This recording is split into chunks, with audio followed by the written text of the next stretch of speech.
Puntala, il bellissimo marina al centro della Toscana, il marina che guarda lo scoglio dello Sparviero e soprattutto si trova davanti all'isola d'Elba, 2 ore e mezzo, 3 ore di navigazione. Un marina veramente molto bello, anche tutta la parte interna è verdissima, è una cosa comunque da venire a vedere. Noi siamo venuti qui in origine per un servizio su una regata, ma dal momento che eravamo qui e dal momento che Puntala è il luogo dove ha la sua sede principale la Res Nautica, il secondo importatore Dufour a livello mondiale, noi abbiamo voluto approfittare e chiedere a Giovanni Tarantino, che è il suo titolare, se gli andava di fare con noi una puntata di Sì e No, la rubrica del contraddittorio, dove il rappresentante del cantiere ci porta 5 punti per 5 qualità della barca e noi gli contrapponiamo gli stessi punti su altre imbarcazioni. Una rubrica che, ve lo dico subito, non tutti amano. Fino ad oggi l'unico che ha avuto il coraggio di partecipare a Sì e No è proprio Giovanni Tarantino. Tutti gli altri ci hanno detto di no, niente contraddittorio.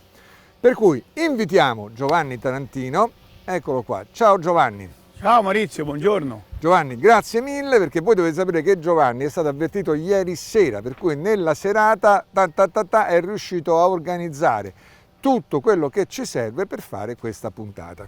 Confermo, ieri sera da un aperitivo mi hai chiesto la disponibilità del 5:30, io ho dovuto fare un giro di telefonate e un armatore che ringrazio ci ha imprestato la barca, una giornata così bella, quindi lui è rimasto a terra e ci ha dato la possibilità di fare questa prova. E questo vuol dire che i suoi armatori li vogliono molto bene, perché io in una giornata così a terra non ci sarei rimasto. Oggetto di questa rubrica è il Dufour 530. Dufour 530 che fa parte dell'ultima generazione dei modelli Dufour, tutti disegnati come sempre dallo studio Felci. Giovanni, quando nasce la barca?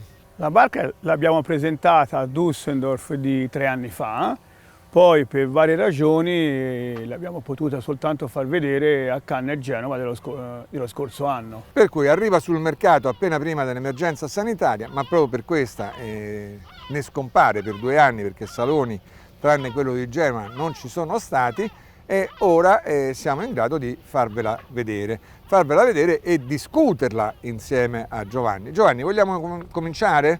Sì, prego. Primo punto. Il gomito, abbiamo a prua dei grandi volumi derivati dal fatto che Dufour e Felci utilizza il gomito nello scafo. Perfetto, un gomito che serve ad allargare la parte bassa dello scafo. E considerate che questo è uno dei sistemi che stanno utilizzando tutti i cantieri industriali, anzi adesso sono arrivati anche qualche cantiere non industriale a utilizzarlo. Praticamente i cantieri cercano il modo per allargare il quartiere prodiero, per cui fare le cabine di prua molto più grandi. Come fanno? Cercano di allargare la parte bassa dello scafo, perché è lì che si gioca il volume. In origine la parte bassa era così, se io riesco ad allargarla nella parte in fondo, allargo il pagliolato, i mobili riesco a spostarli lateralmente, la cabina è molto più grande. Ora, la caratteristica della Dufour, ovvero sia di Umberto Felci, dello studio Felci, è che loro vogliono delle carene strette, perché vogliono la barca che cammina.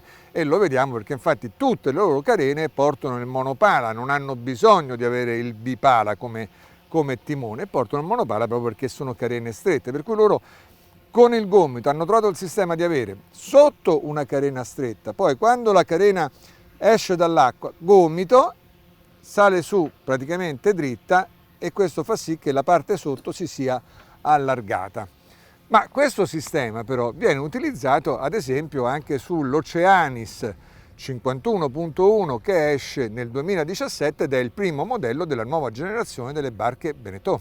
Confermo. Anche loro hanno appunto questi grandi volumi, la differenza tra noi e loro è che noi abbiamo un qualcosa di più dolce che è un gomito, loro invece hanno proprio uno spigolo.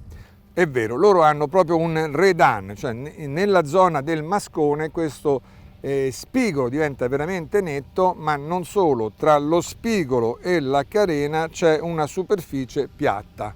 E la superficie piatta chiaramente quando andiamo di bolina o comunque con mare formato la tende a battere. Felci è riuscito dal primo step che ha fatto Beneteau a fare un gomito più dolce in modo da non avere questo colpo della carena sul mare e sulle onde. Benissimo, passiamo al punto numero 2? Prego, Andiamo.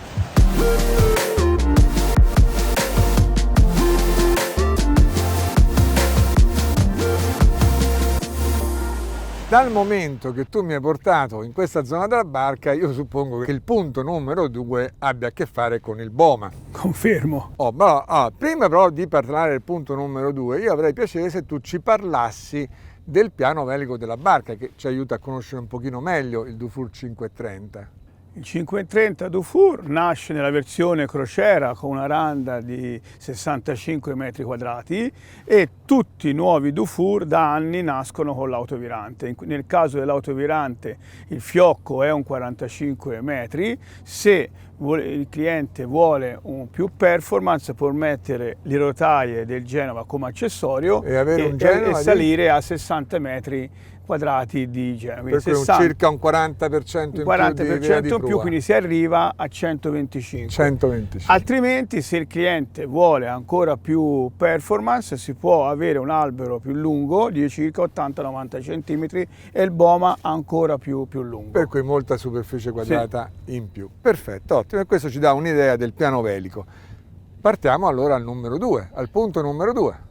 Come vedi, io non sono così alto, eppure posso tranquillamente arrivare al Boma, quindi a chiudere anche nella versione con la randa full button, che è lo standard della barca. Io riesco a chiudere, aprire, ammainare e comunque fare tutte le manovre. Questo abbiamo quindi un Boma che il lato prua è molto basso, ma il lato poppa comunque non dà problemi nel pozzetto. Perché questo va a salire? Sì, è semplicissimo, è solo che l'angolo della vela non è a 90 gradi come in tutte le altre barche, ma è più stretto, quindi un taglio di vela differente permette di avere più superficie velica in basso, quindi un baricentro della barca più compatto, quindi la barca rollerà meno rispetto ad altre barche che hanno il Boma molto in alto. Perfetto, e su questo punto io direi che la Dufour ha pochi competitor, perché sempre tornando all'Oceanis 51.1, ma anche al Sanodis 4,90, il Boma è notevolmente più alto. Quello del 51.1 hanno il roll bar, per cui è veramente molto alto, e quello del Sanodis è un pochino più basso, ma decisamente più alto di questo. Di contro però l'Oceanis 51.1, anche se ha questo Boma così alto, abbiamo detto ha il roll bar, per cui non ha rotaia, non ha trasto, lì è tutto quanto libero, e ha addirittura 2 prendisoli nella zona a fianco al tambuccio. Ognuno fa la sua scelta. Noi abbiamo voluto cercare di avere grandi sprazzi, comunque anche qui c'è un grandissimo prendisole con tutte le manovre che passano sotto la tuga, quindi non danno fastidio, però abbiamo anche un carrello della randa, in modo che chi vuole avere il fino randa e avere una regolazione della vela più importante, quindi anche se fa vele migliori riesce a avere una qualità Cioè migliore. Tu mi dici un pochino meno di comodità, ma una barca che va davvero a vela. Che va a vela, perfetto, ottimo, benissimo.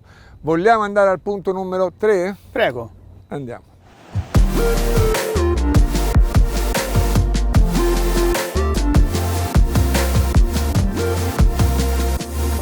Eccoci qua, in questo grandissimo pozzetto di questo veramente grandissimo. Questo 530, come puoi notare la facilità nel scendere dal passavanti al pozzetto con questi 2 gradini, anche quando abbiamo i 2 bimini, perché la barca nasce col bimini zona timoneria e un bimini zona ospiti, si può passare tranquillamente. Cioè passo in mezzo tra i due bimini. Confermo, ci sono 2 strutture separate dove la persona anche robusta riesce a passare tranquillamente. Perfetto. Tu già sai che barche io ti andrò a contrapporre a questo punto.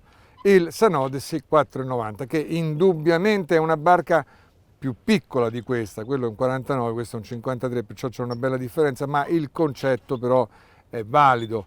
Loro, la Giannone, l'ultima generazione delle barche, ha questa rampa che parte dal piano calpestio pozzetto e sale lentamente fino ad arrivare sul piano coperta, fatica zero. Confermo la scelta di loro, però noi il vantaggio che io ti posso dire è che avere il passavanti fino in fondo fa sì che quando comunque c'è le onde, il mare che sale sul passavanti, non viene a bagnare il pozzetto ma scarica a poppa, direttamente a poppa. E poi la vera differenza è che se noi abbassiamo la coperta e la portiamo giù prima, toglieremo grande volume nelle cabine di poppa, quindi le cabine di poppa nello Jeannot sono più sacrificate e noi abbiamo grandi volumi, grandi spazi nelle cabine di poppa. Allora, prima di andare al punto numero 4, io so che la Dufour offre 3 versioni diverse di attrezzatura di coperta. Ce ne vuoi parlare un attimo? Confermo, la Dufour fa la versione Easy con questi 2 winch qui soltanto e tutte le drizze, le manovre escono da qui sotto dal cioè, paramare. Sono tutte calandrate e vanno a finire lì davanti. Questa versione che è la Ocean, che ha 6 winch, quindi 2 per le drizze, Scott Aranda la tedesca o Genova e 2 in più per il Coziro. Ricordiamoci che su queste dimensioni di barche la Dufour, il finiere a prua lo dà nello standard dell'imbarcazione. E poi abbiamo una versione performance dove non c'è il trastoranda, avremo il punto fisso nel pozzetto con un boma più lungo, vanga idraulico e centralina idraulica. Perfetto, e adesso andiamo al punto numero 4. Prego. Andiamo.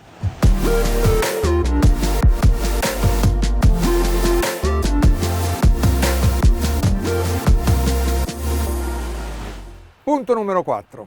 Punto numero 4 è questa spiaggetta grande che abbiamo a poppa, allunghiamo la barca di quasi 1 metro, quindi quando facciamo il bagno abbiamo un altro metro di barca e poi il nostro cavallo di battaglia, il punto forte di tutti i Dufour è il nostro griglia, la nostra cucina esterna col suo lavello con l'acqua calda e fredda. È vero, questo è proprio il vostro punto forte, il vostro cavallo di battaglia, questo vi ha fatto vincere la guerra del mercato nella grande crisi del 2008-2010. Ti contrappongo, allora non ti contrappongo nessuno per la piattaforma perché sinceramente oggi la piattaforma grande ce l'hanno tutti, per cui non è un plus, è una cosa che ormai è assolutamente comune. Invece la cucina è un discorso diverso. Allora io ti contrappongo l'Oceanis 51.1 ancora una volta che non ha cucina, ma a posto della cucina ha una grande apertura qua e permette di passare dal piano di calpestio del pozzetto alla piattaforma come se si fosse in un unico ambiente, per cui una viabilità perfetta. È vero, lo confermo, loro hanno fatto questo, però di fatto anche noi, avendo 2 discese a poppa per fare il bagno, si utilizza facilmente. Però continuo e ritorno sul fatto che secondo me avere la possibilità di cucinare fuori significa poter interagire con gli ospiti, con tutti quelli che sono all'interno della barca senza dover andare sotto a cucinare. Quindi qualcuno ce l'ha criticata e sempre dirà che il barbecue non fa la barca, però è anche vero che piace a tutti pranzare, cucinare, mangiare bene, quindi una grigliata, un qualcosa fatto sulla griglia credo che non faccia male. No, fa molto piacere, diciamo, va bene. Senti, prima di andare a vedere l'ultimo punto, il punto numero 5, io ti voglio fare una domanda un po' cattivella. Okay? Io so che alcuni esemplari del Dufour 530 sono stati richiamati dal cantiere perché avevano dei problemi. Confermo anche questo, io sono decenni che sono nella nautica, ho rappresentato vari cantieri, di fatto il cantiere, il collaudo vero lo fa l'armatore in mare, perché in mare viene utilizzata la barca, quindi in 2 anni che la barca è uscita ci sono stati alcuni feedback di alcuni clienti che hanno fatto sì che il cantiere, vedendo che erano comunque corretti, hanno fatto fare a noi, che siamo gli importatori e i concessionari, queste modifiche. Quindi sono state richiamate i primi scafi, modificati in modo che l'attuale 530 che viene varato oggi sia uguale al 530 del primo anno. Perfetto, ottimo. E adesso andiamo a vedere l'ultimo punto. Prego.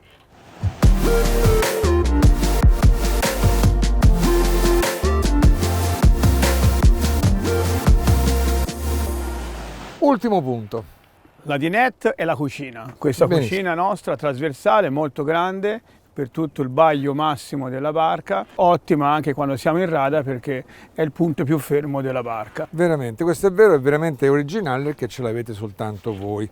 Però io ti contrappongo ancora una volta l'Oceanis 51.1 che ha una bellissima cucina laterale ammurata dove io dal centro riesco a muovere tutto quello che mi serve sulla cucina.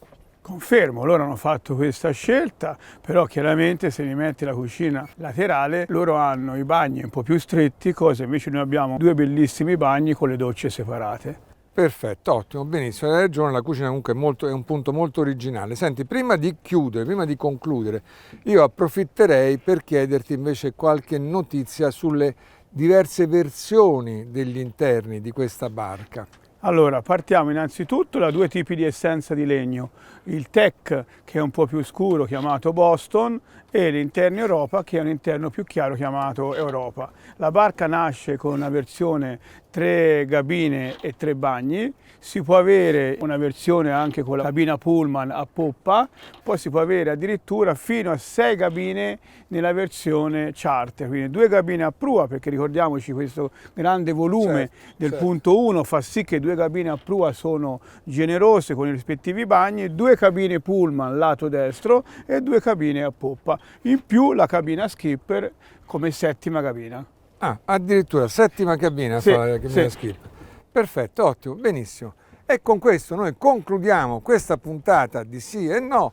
Io spero che vi abbia interessato, che vi sia piaciuta. Se così è, fatecelo sapere, dateci il vostro like. Ringrazio Giovanni, grazie Giovanni, di esserti prestato a questo nostro contraddittorio. Ringraziamo chiaramente anche la Res Nautica per averci fornito tutto il supporto e vi do appuntamento al prossimo video con SVN Solo Velanet.